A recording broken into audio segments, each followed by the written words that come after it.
Hey guys, Ponce here on the PBE, here to let you guys know about some balance changes, or potential balance changes, to Jarvan's forgotten skill, the W Shield. So basically what they're doing is as you can see above my head, look at the top, don't mind the numbers below. I'll discuss what those are in a moment. But what they've done is they've changed the base value of the shield a little bit. Again, I wouldn't worry about that too much. It's just some minor changes to basically work better with the scaling. But the big part of it is that the shield now scales with your max HP for every enemy hit with the shield.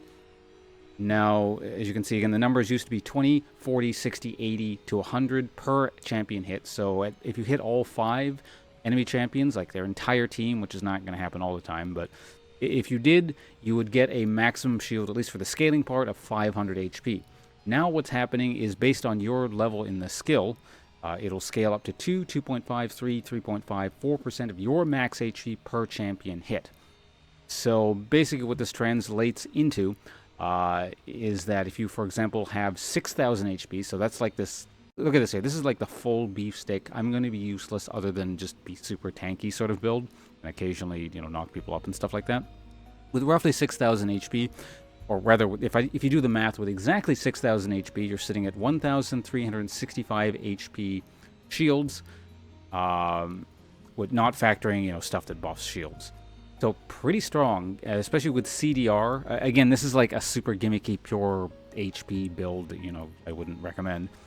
At 40% CDR, it's got a 7-second cooldown. The shield itself lasts 5 seconds, so it's basically pretty much all the time. So we need to continuously burn through a 1,365 damage shield over and over again, which is a rather mean feat.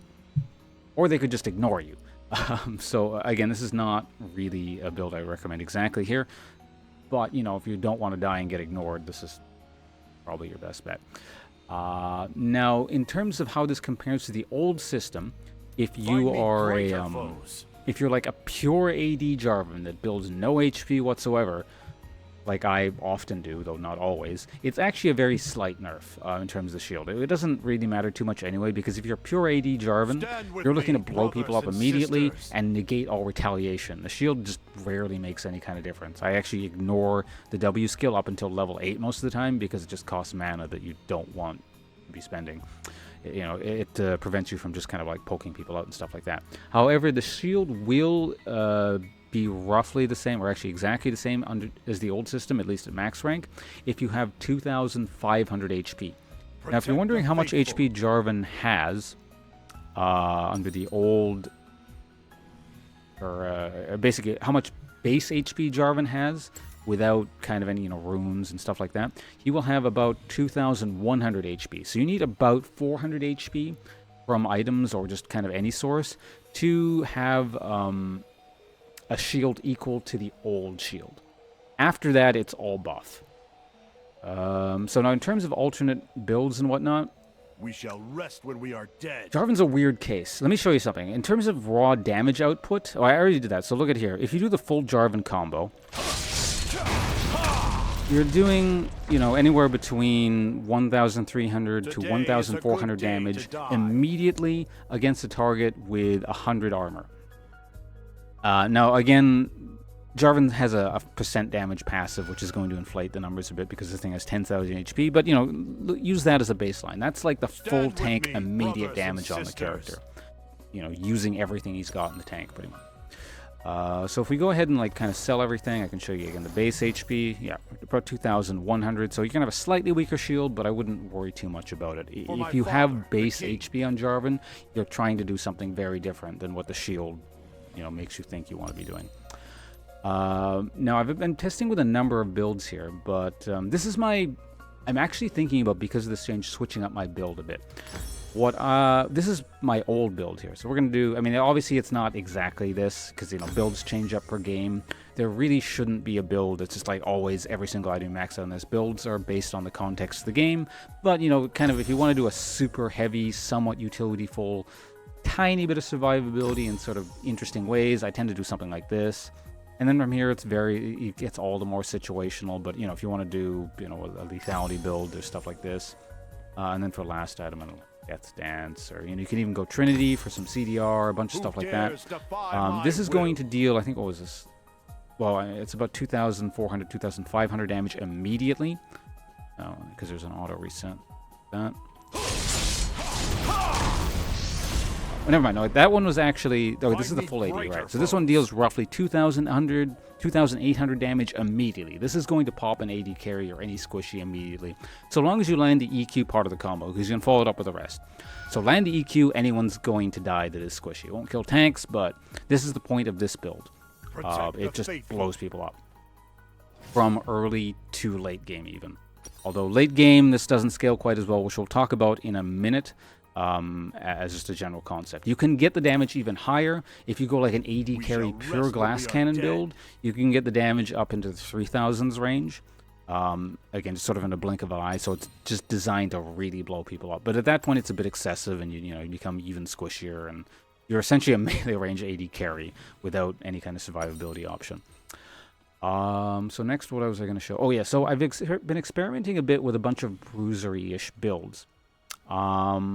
If you play Jungle Jarvan, which most people do, I may as well show it. I don't actually like Jungle Jarvan personally. I play him in lane for, again, like sort of blow people up reasons that I discussed earlier. But it does transition relatively well into what the shield is trying to do.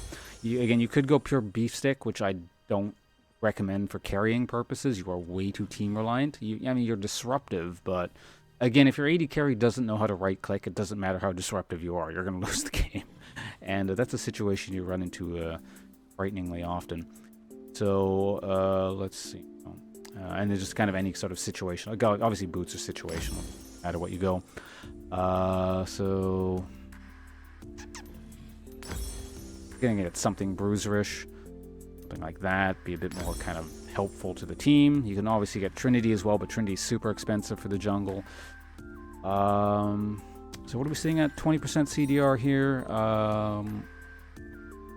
Another item we want. This item is actually quite good with the new thing, the new setup. Where is that next? I want 40% CDR is the idea here.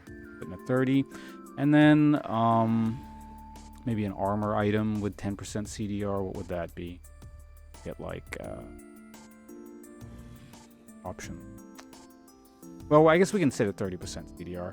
And then this can be really anything like that. So with a setup like this, you're going to do okay damage, have a lot of HP, be relatively tanky, and the full combo is going to look something like this.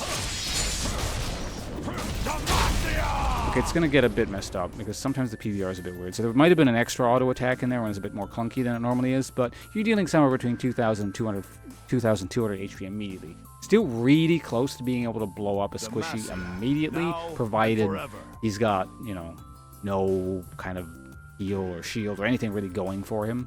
If you can get, again, the combo off immediately. And it's obviously quite tanky, and with a 4,000 HP shield, so that's quite nice. Now, in terms of the lane setup, the Bruiser build... Okay, let's talk about Jarvan theory a little bit. Jarvan is a character that works exceptionally well with AD, like raw AD. He has very good AD stats. I think it's like 1.0 on his Q, 1.2 or 1.4 or something like that on his ult. It's very high. We shall rest when we are dead. Now, the problem with Jarvan, though, I mean, it's both good and bad, because Jarvan basically needs AD, like lots of AD, to be able to blow people up immediately and like basically just kill them. Unlike bruisers who can, or not bruisers, unlike juggernauts who just have stupid stats and just essentially get damage for free. That's why, they can build stuff like Phage and stuff early on like that and still deal boatloads of damage. Jarvan doesn't really have that luxury. You need like lots of AD to actually be able to kill people, or you run out of mana. Now, I mean, that's obviously for balance reasons, because Jarvan has really good mobility. He's got poke, like reliable poke, unlike a lot of bruisers and stuff, or juggernauts and stuff like that. So, I mean, it is for balance reasons. Like, I do play Jarvan, again, for a reason. I think he is good, but... now, the problem, what this leads into is what you do for the build path.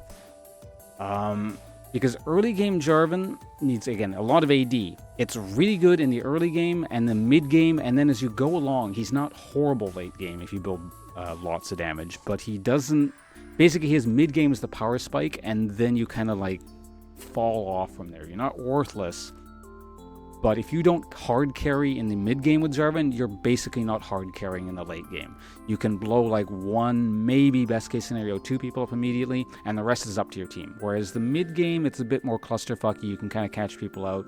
You hit someone immediately, or rather you take someone out immediately, damage a second guy really quickly for some kind of follow-up. They're forced to back off, and typically you can get away like alive because there's not a lot of focus, and you just basically make picks and cause really good fights to happen on your side of the, basically for your side.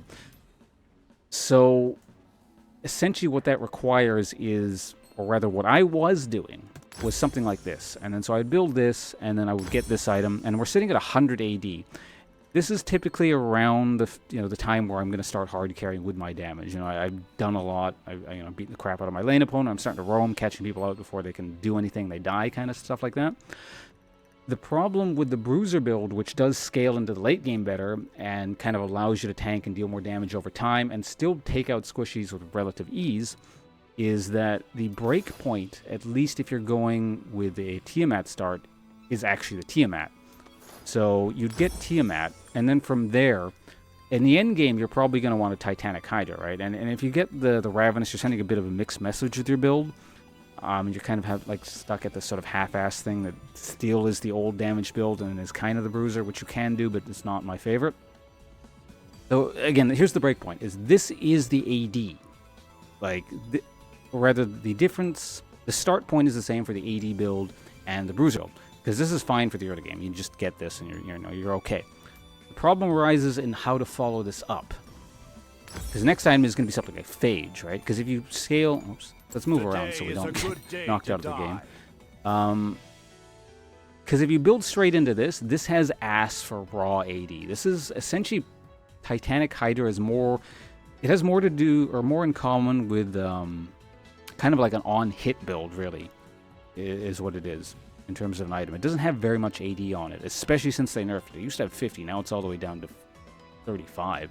Incidentally, a slight side note, the old system where you could swap between the items made things so much easier, and you could transition in between the early game build and late game build too fluidly, and which is probably why they took it out of the game. It was kind of silly.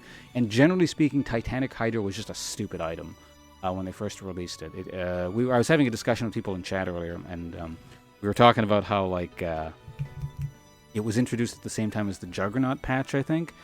And so that I think it was kind of a bit of a sort of dark times for Riot in terms of the balancing, because this item was silly. It's one of the dumber items they've released in a long time, at least in its release state. It did everything. But anyway, back onto what we were talking about. If you start going into this, you're really cutting into your raw AD power, and your ability to blow people up immediately really starts to suffer. Because with Jarvan, it's either you blow them up immediately or they tend to get away. So you really need to break that threshold of kill someone, because otherwise you just don't kill them, and you're a lot of times you're sort of a sitting duck. So that is the whole gimmick, I sense, in terms of the AD Jarvans. You get someone immediately, you don't give them time to react. So it's that threshold you need to pass. And again, once you start diluting the build, you start going below that threshold. And once you're past that threshold, your efficacy just tanks. So so if you did something like that, you'd start building into something like this. We're talking about how this isn't super efficient, but you could do something like that, etc., etc. But ultimately, what this build is supposed to look like is something like this. So I'll show you the end game build. Again, boots are pretty whatever. It's a situational thing. From here, I don't really want to do Trinity, but hold on a second. Let's do this. Yeah, this is a bit of a spoiler. Death Stance is the key to the second build, which I'm going to talk about in a bit. But hit points. So a lot of Jarvan's power comes from surprise, so this tends to be not a bad item. And the last item, we're going to do something like this. I do a Hex Drinker. Where are you, Hex Drinker? Second page. So this sits you at 40% CDR, gets you relatively tanky. And has pretty good defensive stats. Stand with me, brothers and sisters. Incidentally, this build that I'm showing you guys right here has without any kind of buffs on the shield. If you hit everyone on the enemy team, deals 800 and game will end in. Okay, we got to end this thing in 5 minutes here. Protect the Okay, faithful. I didn't realize this kicked you out. But anyway, this will give you an 855 HP shield if you hit everyone on their team. So that's pretty significant, especially with a 40% CDR. Again, it's a 7-second cooldown and a shield that lasts 5 seconds. So they got to continuously burn through 855 damage if they want to get to your actual HP. And keep in mind, you're also healing because of Death's Dance. So Death's Dance is really great. As if Tsunami's still here, as he says, Lifesteal makes you No tanky. quarter And for if the you're already wicked. tanky, it just makes you even tankier. Especially if you got okay amounts of AD. And again, the damage is not bad with this. Here's the full combo. Like, just this is immediate burst. So about 2,300. Not bad. That'll still kill most squishies immediately.